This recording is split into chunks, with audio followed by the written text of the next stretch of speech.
आषाढी वारी म्हणजे जिल्हा प्रशासन, जिल्हा परिषद, पोलीस प्रशासनाच्या कामाची कस लागते. त्यातल्या त्यात नव्याने जिल्हाधिकारी, पोलीस अधीक्षक किंवा जिल्हा परिषदेचे मुख्य कार्यकारी अधिकारी असतील तर त्यांच्यासाठी ही वारी एक चॅलेंज आणि काम चांगले करण्याची पर्वणी असते. अधिकारी यामध्ये किती मन लावून काम करतो याची सुद्धा दखल घेतली जाते. जिल्हा परिषदेचे मुख्य कार्यकारी अधिकारी कुलदीप जंगम यांची ही पहिलीच वारी. जंगम यांनी वारकऱ्यांच्या सेवेत कुठेही कसर ठेवली नाही. त्यांना अनुभवी अतिरिक्त मुख्य कार्यकारी अधिकारी संदीप कोहिनकर यांनी साथ दिली. कोहिनकर यांनी यापूर्वी पुणे जिल्ह्यात तसेच सोलापूर जिल्ह्यात 2 वाऱ्या केल्याचा दांडगा अनुभव त्यांना आहे. वारकऱ्यांची सेवा हीच खरी विठ्ठलाची सेवा हे ब्रीदवाक्य घेऊनच यंदाची आषाढी वारी संपूर्ण जिल्हा परिषदेने पूर्ण केल्याचे पाहायला मिळाले. सीईओ जंगम यांच्या पत्नी डॉक्टर तेजस्विनी जंगम यासुद्धा वारीत सहभागी होऊन त्यांनी वारकरी माऊलींची सेवा केली.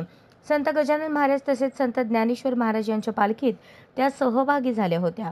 आषाढी वारीत जिल्हा परिषदेचा आरोग्य विभाग, बांधकाम विभाग, महिला बालकल्याण, ग्रामपंचायत विभाग, पाणी व स्वच्छता विभाग, ग्रामीण पाणीपुरवठा विभाग यांच्यावर मोठी जबाबदारी असते.